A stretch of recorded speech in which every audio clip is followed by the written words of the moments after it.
তো চলো দেখি বরমশাই কি রান্না করে। এখানে মাছ ভাজা হচ্ছে আর এখানে হচ্ছে সয়াবিন, ওলকপি দিয়ে হবে মাছের ঝোল। আজকে রান্নার দায়িত্বে আছে জীবন বারোই, কারণ আমার শরীরটা আজকে একদম ভালো না। ভালো না বলতে ভালোই লাগতেছে না, দাঁড়া থাকলে মাথাটা চক্কর দিচ্ছে। কেমন লাগছে তোমার রান্না করে? হ্যাঁ, কথা কথা বেরোচ্ছে না মুখ দিয়ে। আবার যাবে সেন্টারে আমার জন্য ওষুধ দেখাইতে আর কি।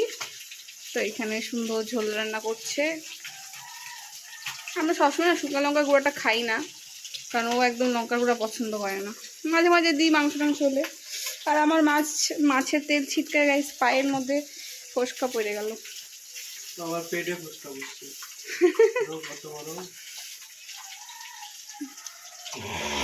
তো এমন বর থাকা ভালো, যাতে রান্না রান্না করে দেয়, সবজি টবজিও কাটে দিচ্ছে, তাই না গো?